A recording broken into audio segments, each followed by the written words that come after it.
global insurance industry is more than a market. It's a movement powered by 3 million professionals around the world.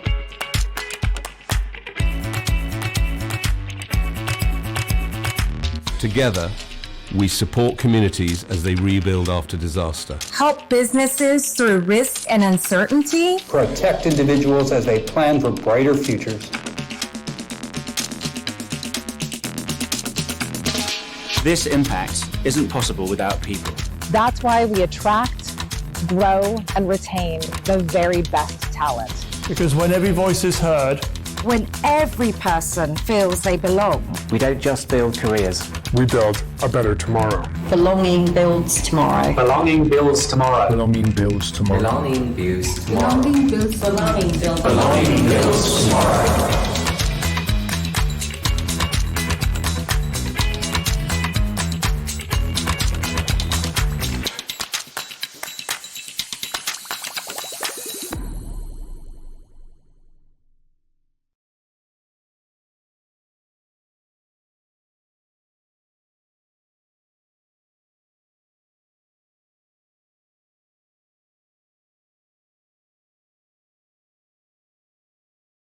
Good morning, good afternoon, or good evening. Welcome to our session today. I would like to present to you Rachel Scheinberg. She is the president of Matuki, which offers the Museum of Happiness programs and traveling exhibits to conferences, team building events, and workplace wellness programs. For over 20 years, Rachel helped bring mental health into mainstream medicine through her work with health plans and emerging technologies, launching Optum's early digital mental health programs, building strategic partnerships at Amwell, and helping to grow eMindful through COVID. Through her work building new models of mental health for large populations, she has become an expert in how happiness is a powerful force for individual and organizational well-being. Rachel earned her BA from the University of Pennsylvania and her MBA from Duke University. Today, she's going to introduce to us the first of two unique Museum of Happiness programs, each designed with games and activities to cultivate, educate, and inspire. And I'll turn it over to Rachel. Okay. Hello, everyone. And we have over 600 people registered from all over the world in this session. So the first thing before we dive into today's content is we're using a tool called Slido. You don't have to create an account. You don't have to register on anything. You just simply can use this QR code on your mobile app or go into slido.com and use this hashtag to find today's session. And it enables all of you to interact in a lot of the content we're going to be going through. So again, it's slido.com, SLIDO.com, or this QR code. And please share what you are joining us from, where you're joining us from.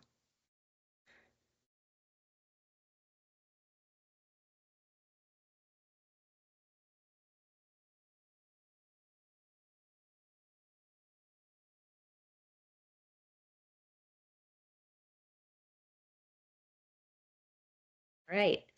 So seeing lots of great entries now, right? Virginia, the Netherlands, Connecticut, Canada, Seattle, Chicago, Richmond, London. There's a big one for London. So thank you all for contributing. Now let's jump in to today's session. We are going on a tour of the Museum of Happiness. First, we're going to define what do we mean by happiness. We'll talk about, is happiness all the time even possible? Or being okay? How much should we expect to be that way? Then we'll talk about maybe each of us having a toolbox filled with evidence-based strategies for helping ourselves recognize our control over our happiness. Then we'll go through what these tools could be. And at the end, we'll have a chance to maybe share with each other what experiments we're willing to try, and there'll be a Q&A session at the end. So first, let's define happiness. This model, developed by the Global Wellness Institute, can help us understand what are we talking about when we talk about happiness and some of the tools that we're going to be going over today. So on the x-axis here, you see a spectrum of mental illness. And the techniques and strategies we're talking about today are not for people who are suffering from mental illness. They're really for people, and all of us can probably relate to this, who on this y-axis. Sometimes we're flourishing, right? We're feeling adequately challenged, we're doing lots of interesting things, and other times we're languishing. We might be stuck, we might feel like we're just at a dead end in our lives at the moment, and we want to have tools that can help us raise us up to a flourishing state again. But again, we're not going to be going over things to help us get out of mental illness. That we really recommend you see a professional about.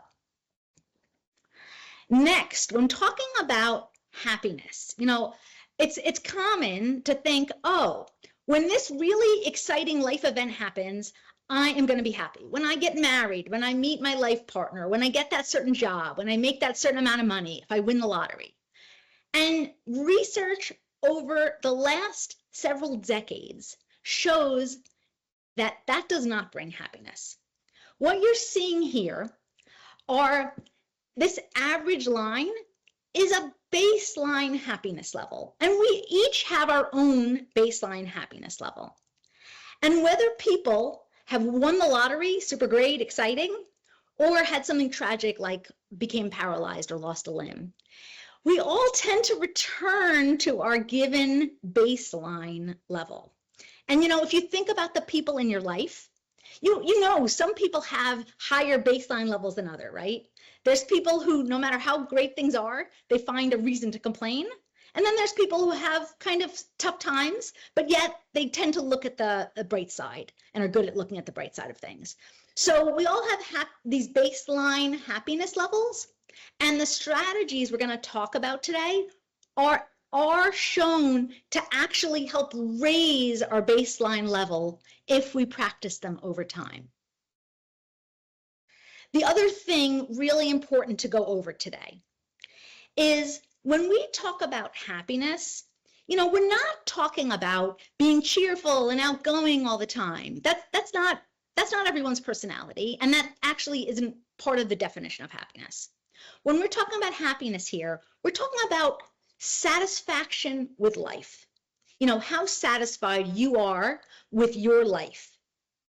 Next, there are times that going through periods of sadness are natural and actually part of a normal mental health, right? When you're grieving for someone, or when you're going through a really difficult challenge, a sick child, or a really tough time. It's important not to just think we can rely on these happy strategies and then everything will get better. So it is important to recognize that there are times in our lives that we can't always use these tools.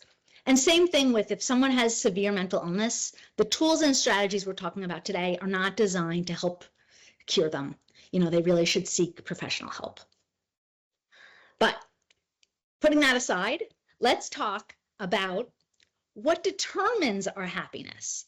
So here's another Slido opportunity for you all. You could also use that MoHappiness hashtag to give some guesses. What do you think determines our happiness if you had to divide it into 3 slices?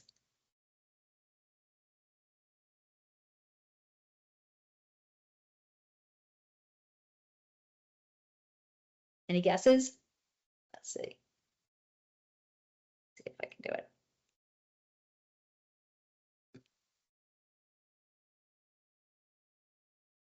All right, well, let's jump into what the answers might be. So genetics. Genetics actually are shown to be 50% responsible for how happy we are, where our baseline happiness level is. And the way that researchers have determined this is by studies of twins and triplets.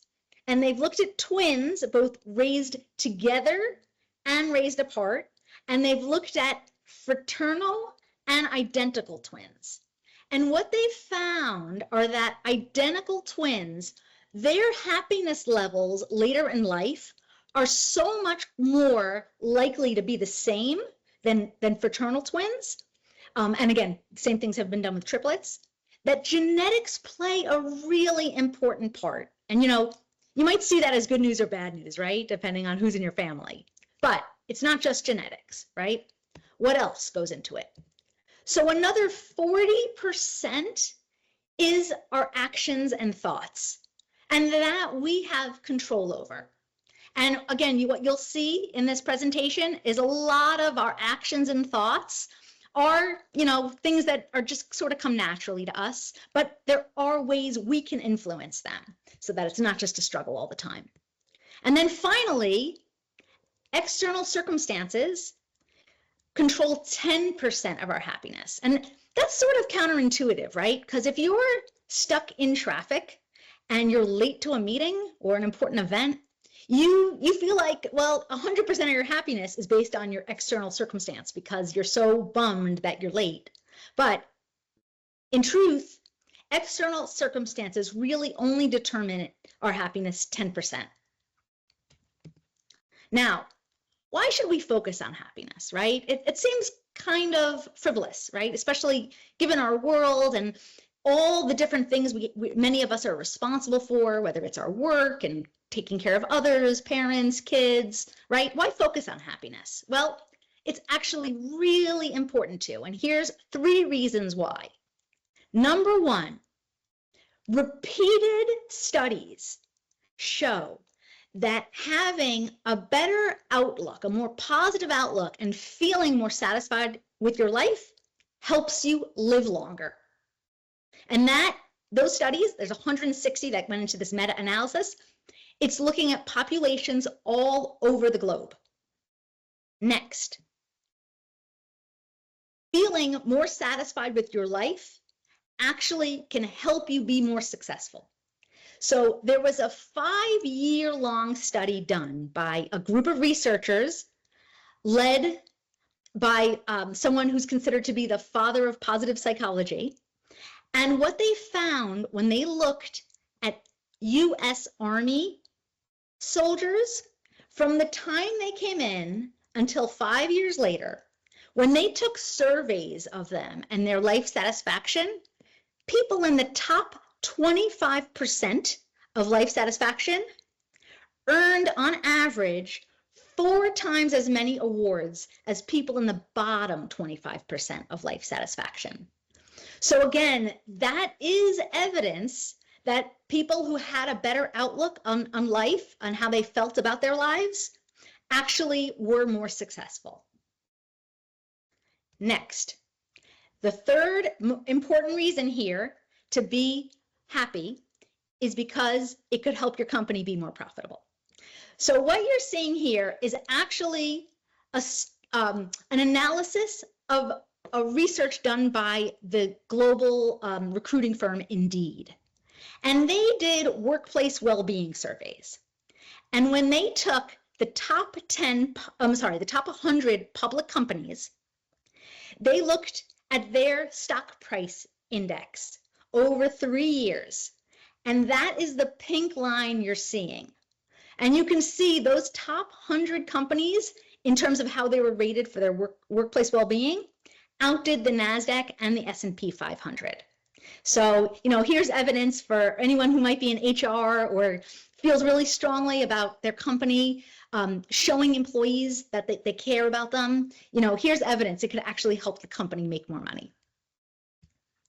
Okay, finally, when you think about why it's important to be happy, please meet Uncle Pete. Which version of him do you want to be when you're older? Most of us want to be this optimistic, happy-looking version of him. So that's a few reasons why it's important to focus on happiness. And, again, as I mentioned before, it's not natural to be happy all the time. We're going to feel disappointed or lonely or angry or upset, right? And that is part of the human condition. But it doesn't mean we have to stay that way, right? We can either take actions or have tools in our toolbox to actually help us feel better when we need it.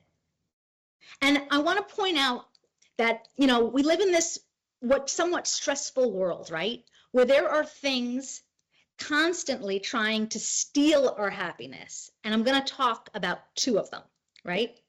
So social media.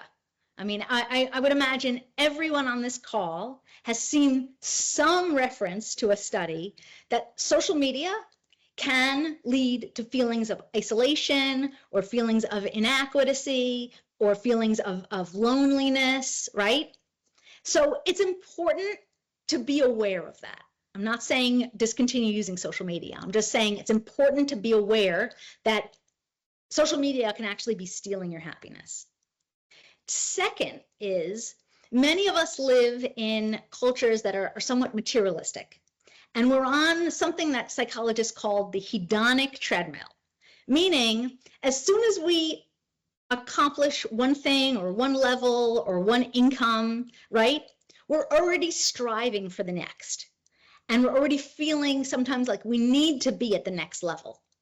So I'm just raising these obstacles to happiness because it's important to be aware of them, right? If we want to help ourselves.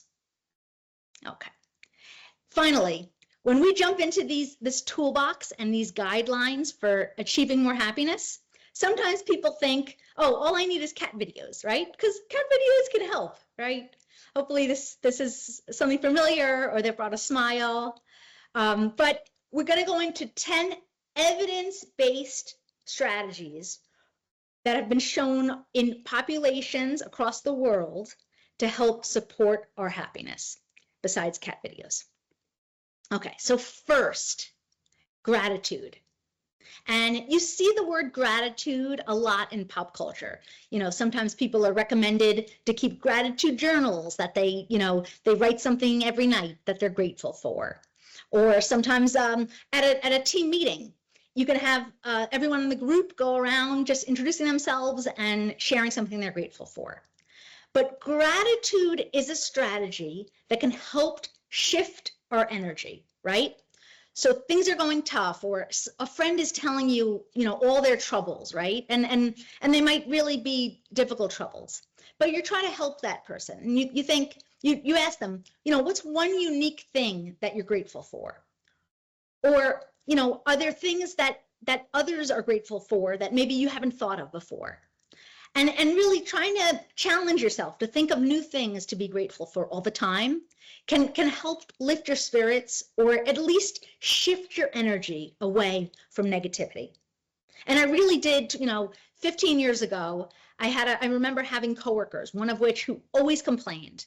And her good friend, who was also at work, would sometimes say to her, okay, enough with the complaining. List 3 things that you're grateful for. And she would do it. And it helped change her outlook a little bit, at least in that moment.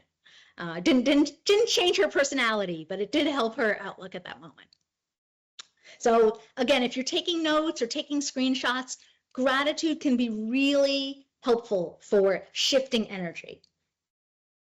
Next, using your strengths more often.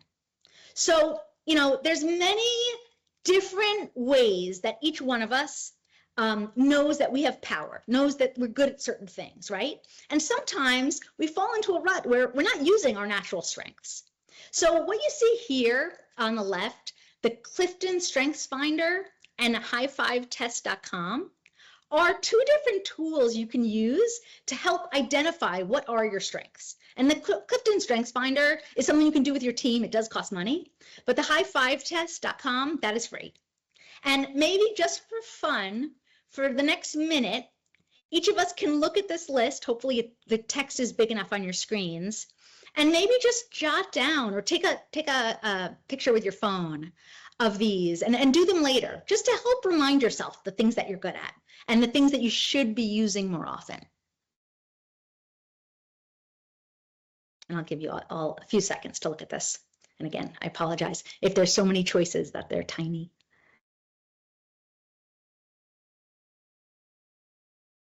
Okay, moving on. The I in guidelines is inner purpose. So this sounds very cheesy, right? That having an inner purpose and remembering and recognizing your inner purpose makes a difference to happiness, but it really does. Having a purpose has so many benefits that have been found through research, again, with populations across the world. It helps you have a higher quality of life. It helps you sleep better. It helps you have more physical strength as you age. Having a purpose can be really important. And sometimes we get so caught up in the busyness of life, we sometimes forget what our purpose is. So this session is a good reminder to maybe spend a few minutes, recognizing what your purpose is. Okay, next, daily meditation. And I'm sure many of you, if not all of you, have seen something about how meditation is good for your health and your mental health, right? And then at the same time, many people say, I've tried meditating. It isn't for me. I can't do it. It's too hard. But I want to share with you, meditating is like dancing, right? There are so many different ways to dance. There's hip hop, there's break dancing, there's ballroom dancing, there's Zumba, right? There's so many ways to dance. So same thing with meditating. But the important point is just to take a few minutes each day to quiet your thoughts, to be focused on something, whether it's your breath, whether it's, the beautiful sky outside, but focusing on something, not the busy thoughts running through your heads. And, there's now thousands, if not tens of thousands of research studies about how meditation is good for us. But the point I want to make here is that it's actually even been found to be as effective as pharmaceuticals for reducing depression. So it really can have power. And I encourage you each to try an experiment. Try meditating for just 5 minutes or 1 minute a day. It could be while you walk, right? It could be a certain moment after you finish brushing your teeth in the morning. But do this experiment for yourself and see if you feel different after doing it for 7 days. It really can be a powerful thing in your life. Okay, next, exercise. So again, I know I'm probably speaking to the choir. We all work in insurance, and we've seen it 100 different ways about how exercise is good for us. But it is really good for not just your body, but for your brain. And when you see these brain scans, a picture says 1,000 words, right? Look at how much more activity there is in the brain after a 20-minute walk. It's just a walk. It's not saying you have to get sweaty and put on exercise clothes that don't fit well, right? It's just a walk. So again, it's just a reminder to move your body, because I know exercise is sometimes a 4-letter word for some people. They don't like it. But just moving your body and finding a way to move your body that you're comfortable with and that makes you feel good. That's the journey there. And then doing it regularly, that's the next part. But it can have such an important impact on your mental health. Okay, we referenced social media before about how it steals our happiness. But here's just a couple of examples of research studies showing how, Facebook and other social media platforms, they make us feel jealous. They make us feel left out. They make us, even though sometimes it helps connect us with others, it also sometimes makes us feel isolated. So I'm not saying don't use social media. I'm saying be very intentional about how you use it. For some people, that means don't use your phone for the first 30 minutes you're awake, or maybe the last 30 minutes of your day. For other people, it's don't look at your phone while you eat, right? Focus on the food. For others, they might take a social media day off once a week, and they find that's really effective. It helps them sort of break away from a little bit. But try to find a way to be very intentional about how you're using social media so that it's not stealing your happiness. Okay, next, intentionally be with others. So we were all part of this COVID isolation experiment. And what we recognize is we really do need interactions with others. And it's not just that time with with people who are meaningful in our lives, right? It's also just, seeing the barista at Starbucks or your other favorite coffee place, right? It's seeing others and having social connections with others. And, again, we all lead busy lives, right? So sometimes you have to be very intentional about it. How can you figure out ways to be with people if you're finding yourself home a lot? Or maybe this doesn't apply to you. Maybe it applies to an aging parent who you see is home by themselves a lot. How can you help them increase their social connections? Because it's so important for our mental well-being and our happiness. Okay, next. Research done by Dr. Fred Luskin and others, Fred Luskin's at Stanford, show the importance of forgiveness. Don't let anything you're angry about steal your peace and your happiness. And Dr. Luskin has done studies and work with people who have suffered in the most horrible ways. They've had their children violently murdered. And he worked with these parents to help them reach points where they could forgive, which, when you think about that is really hard. But, forgiveness is another key aspect to helping us feel happy, right? And here in this session, we're talking about happiness. So I want to encourage you all, no matter the way someone's hurt you, start thinking about that. If it's bothering you, if it's something that's really still weighs on you sometimes, think about how can you reach a point of forgiveness, because don't let that incident or that person steal your happiness. Okay, next, this is a fun one. So many of you might know Dr. Andrew Huberman. He talks about this. He didn't do the research, but he talks about this. One of the most effective ways to help your mental health is exposing your eyes to the sunrise or sunset. And this is sort of the opposite of the jet lag effect when you cross time zones. You know how you feel so sick when you're jet lagged and you're off and your sleeping's off and everything? So when you can expose your eyeballs, and I'm saying eyeballs, it's actually your retinas, to the sunrise or sunset, it does something for the rest of your body. They really, I'm not a scientist, but they really can find cellular interactions that change when people are doing this. And they say don't wear glasses, and standing behind a window to see the sunrise is not the same. You actually have to let your retinas absorb the light of the sky to have this impact. But exposing your eyes to the sunrise and sunset, this is another opportunity for you to experiment with something. Do it for a few days in a row and see if you feel different afterwards. The other thing I would add is you could try to go for a short walk while you're doing it, and then you're getting your exercise and you're exposing your eyes at the same time. So you have a double header there, but this can really make a difference. The first S, start talking to more strangers. So I know this sounds silly, right? You get into an elevator with someone, you're only going a few floors, you just sort of like nod at each other, but actually talk to that person. Just say like, how's your day going? Or something about the weather. But talk more often to strangers, because nice things come out of it. And even if nice things don't come out of it, maybe you got a smile or you got a funny remark from someone from it, or you could make a joke about it.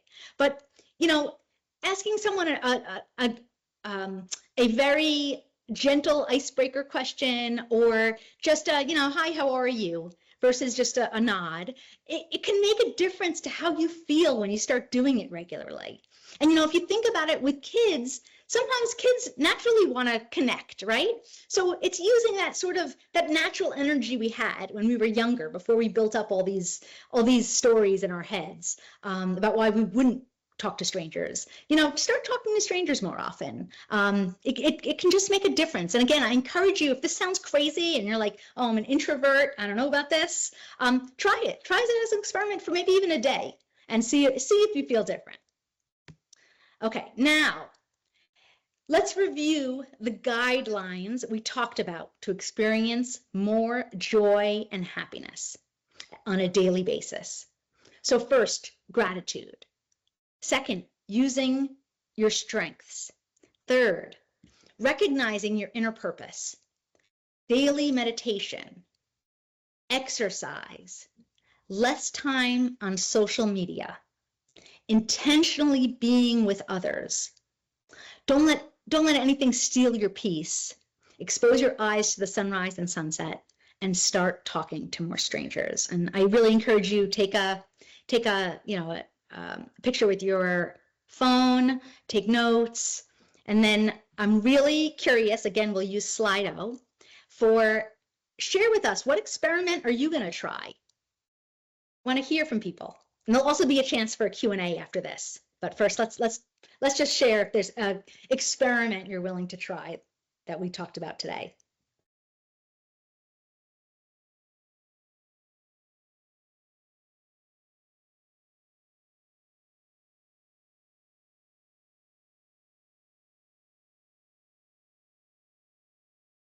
Okay. Oh, I like talking to more strangers. That's the biggest one so far. Sunrise and sunset.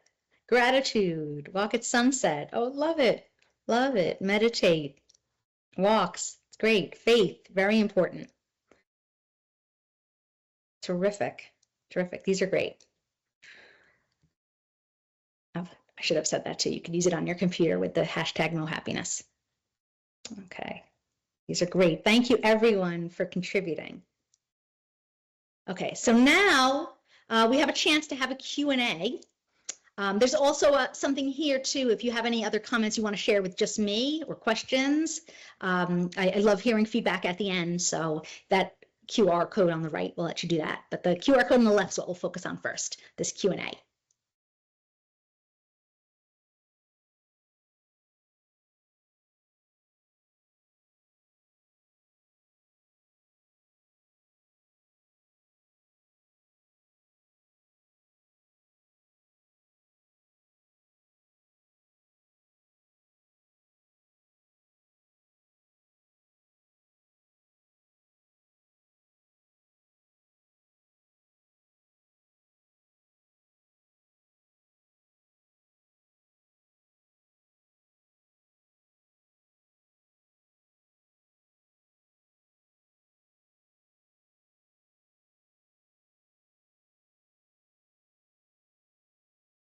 Rachel.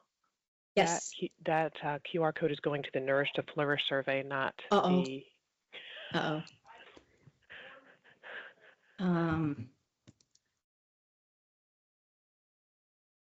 Let me see if I can fix it quickly.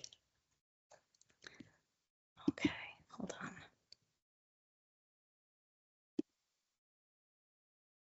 Okay. Oops.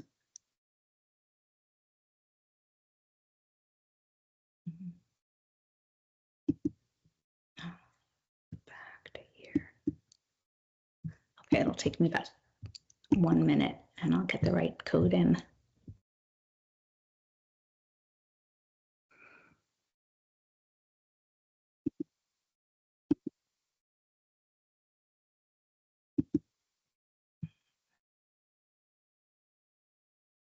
Go ahead with Q&A.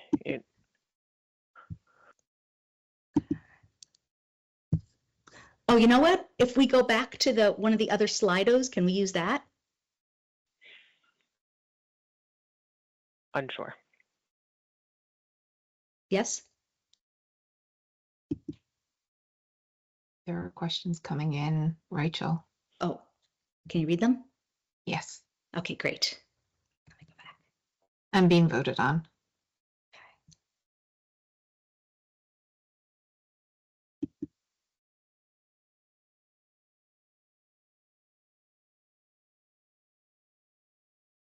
Shall I kick off some of the questions? Yes, please.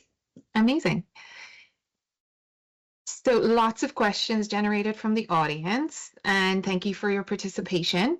One of the most popular questions we've had, Rachel, are since so many people have moved from their home office environment during COVID and back into in-person offices, are there any studies that show the best working setup for maximizing happiness?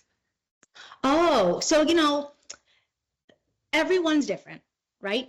There's no one formula that applies to everyone for achieving happiness. But it's, part of the advantage of meditating is helping you recognize the thoughts going through your head. And when you're able to recognize the thoughts going through your head, each one of us can recognize what situations in work help us thrive versus the opposite, right? And so I would say when it comes to readjusting to this post-COVID world, it's recognize the parts of your day that help you thrive and try to accomplish those more often. If it's after you're in a big meeting, you need a few minutes to yourself, make sure you have a way of getting that, right? Or vice versa, if you really enjoy the coffee chats with other people, try to have more of those. Or I should say the water cooler talk now that you're back in office. But each person can sort of recognize what situations in their workday help them thrive and do more of them. Wonderful. Next popular question. How do you set a positive tone as a leader? A work-based question as well. How can you set a positive tone as a leader and promote happiness within your teams without being cheesy? Good question. Good question. So sometimes it can start, people most people, not everyone, but many people like to share a little bit about their personal selves, right? A little bit. And it doesn't have to be that personal, right? It could just be something they enjoyed over the weekend, and just helping people connect with each other can be a really important theme for a leader. Because when people have the ability to connect with one another and, just see each other as humans, right? Like both of them have children involved in a certain sport, right? Or they both really love soup when the weather gets cold, right? Helping people connect that way and feel connected with others can bring about more positive feelings of happiness. So that's one way that a leader could do it without being cheesy. Great. Perfect. Thank you. On the helpful side of things, if you suspect somebody is struggling to find happiness, how can you help them? That's a really good question. So, as I mentioned earlier, gratitude is something we can all do. You don't need a certain app for it, right? It doesn't cost any money, and it can help shift someone's energy. So even if it's someone you know well, or if it's someone you don't know well, just sharing, sometimes when I feel so down, I try to remember at least one thing I'm really grateful for. And that can sort of help. At least it can show you're trying to help a bit, even if you're not able to help the given circumstance that person's in. I agree. The practice of gratitude is so incredibly positive. Mm-hmm. Moving on, what is your personal favorite happiness guideline that you've introduced in your life? Oh, good question. So I would say before COVID, I don't think I ever walked around my neighborhood. I don't think I ever did that once. And then since then, I recognized taking a walk after dinner or sometimes earlier in the day, that is so important for me, right? And not just for the physical benefit of it, just for my head, for being outside, even if the weather is not great, but just going for a walk every day, even if and I'm not saying that that's my certain exercise time, but just getting time to just chill, going for a walk, that is a game changer for me. It's been a game changer for me. And I also found meditating. I tried meditating earlier in my life and I couldn't do it, right?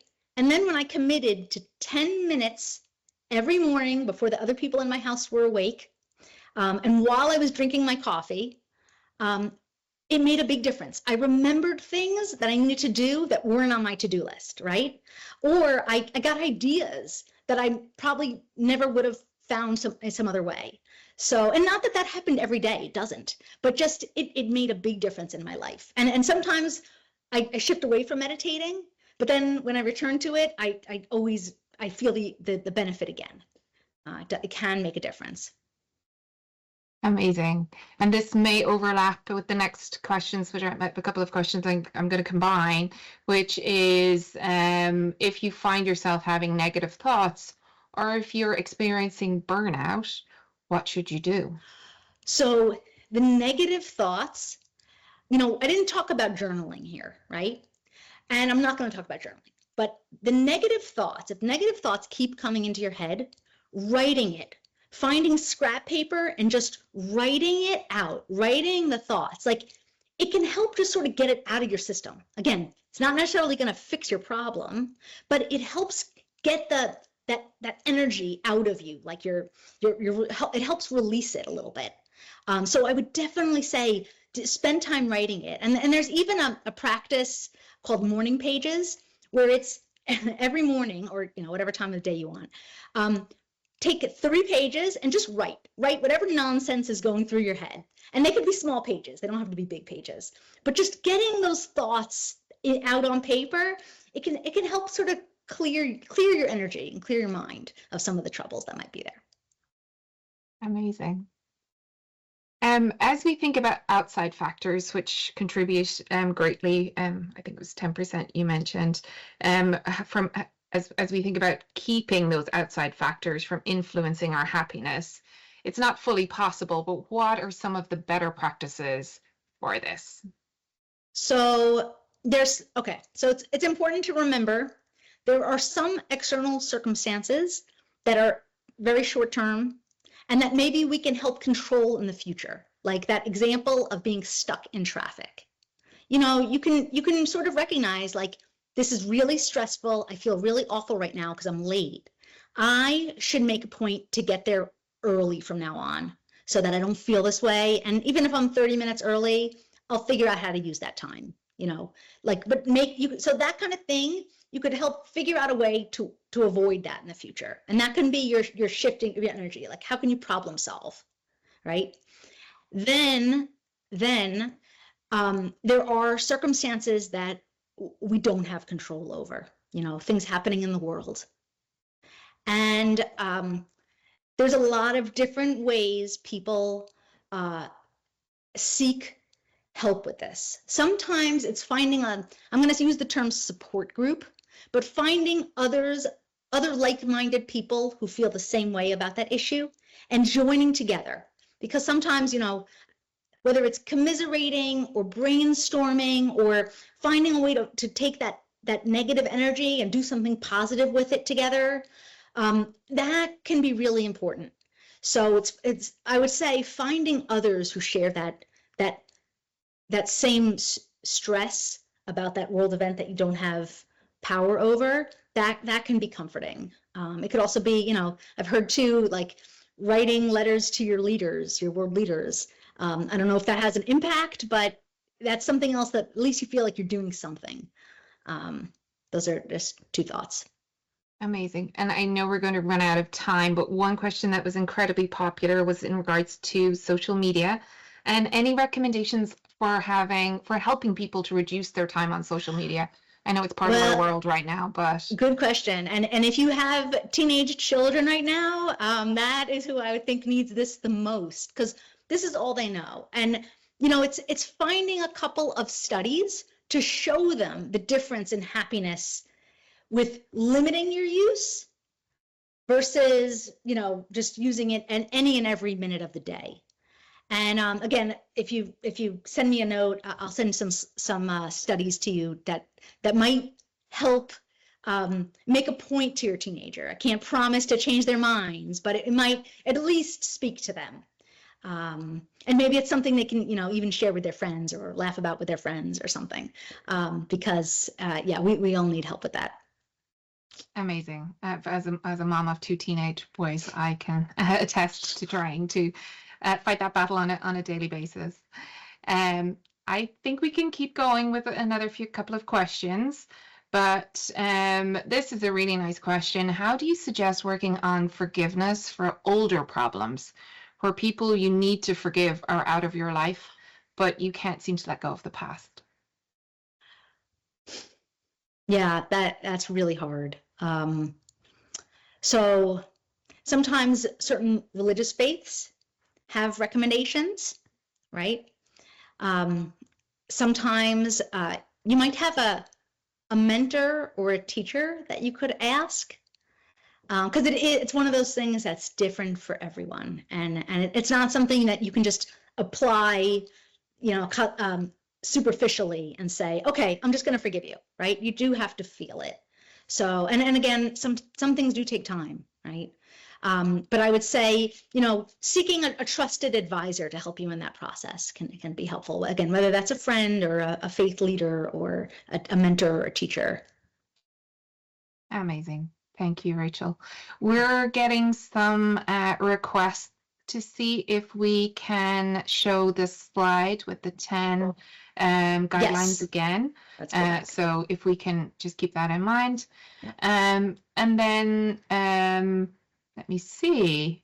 Lots of questions flying in. It's hard to keep up. Why do you think so much of modern life seems to be designed in direct opposition to what it is actually or naturally good for us? Oh, okay. So that's a good, I have my own biased opinion that I'm not going to share, but instead of thinking why, I just like to think on how do you problem solve for yourself? How can you better recognize the things that are stealing your energy and stealing your happiness and limit them in your life? And even if you can't limit them, be aware of their impact so that, like, when I go onto a certain platform, I know I'm going to see a lot of annoying stuff, right? And I brace myself every time. Like, I'm going to see this, but I'm only going to check if there's anything good to see, and then I'm going to jump off, right?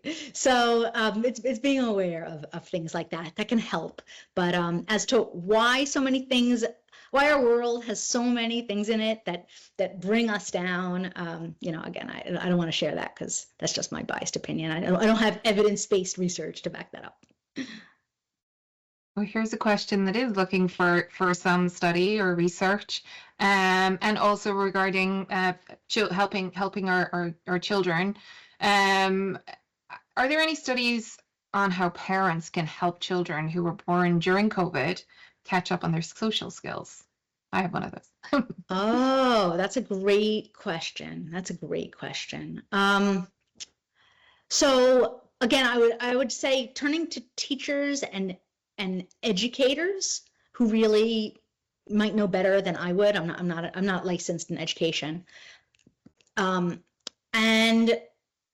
supporting them, just like for adults, if there's something you enjoy doing, whether it's crafting or walking in nature or something, find a group to do it with. So if there's an activity your child enjoys, find a group the child can do it with, right? Which again, it is a sacrifice for the parent because now they have to make time in their own schedule to drive the child there and be with others, or even starting with finding the group, right? Or starting a group, but helping the child recognize that they can share their interests with others could be a very positive way to help them develop those social skills.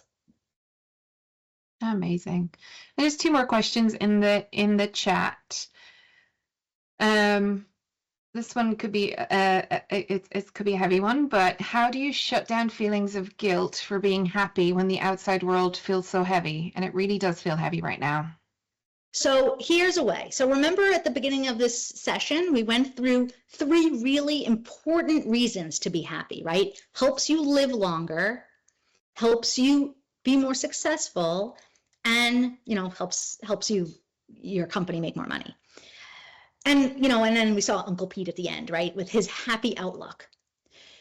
You can help the world by being happier because you can be more effective. So don't feel guilty about it, right? You can be more effective. And think about it, even if you're making someone else, if you're helping them achieve one more smile that day, you're having a positive impact with your happiness. So you shouldn't feel guilty about it. I mean, and I don't want to ignore the fact though, there's a lot of world troubles and you can't just be, I'm not suggesting we all be ignorant and blind to the world troubles. We should still be working on trying to make the world a better place. But again, we can be more effective at making the world a better place if we feel more life satisfaction. Amazing. Play it forward a little bit. And the last question in the chat, and I feel like this is such a strong question as well too, because sometimes the outside world suggests that we should be happy all of the time and put that, the smile out first. But how do we set the expectations that you aren't required to be happy all the time? How do you set the expectations that you're not required to be happy all the time? So, we're all humans. We're all humans, right? We've all gone through tough times in life, and we can all recognize that, life throws us tough times, and we have to get through them and find our, use our own tools, which might take some people longer than others to get back to a place where they can feel more in control of their happiness. But recognizing that each one of us is different, and then setting expectations for ourselves is where we can start. That's amazing, Rachel. I can't believe we got through all of the questions. So thank you so much to the audience for their participation. And I'll hand it back to you, Rachel. Thank you. Okay. Thank you all. And I'll just show this one last slide. If anyone has any other last comments they want to share, I'd love to read those. And there's one more session that we're doing tomorrow at 9 a.m. Eastern called Nourish to Flourish. So hope to see you all there.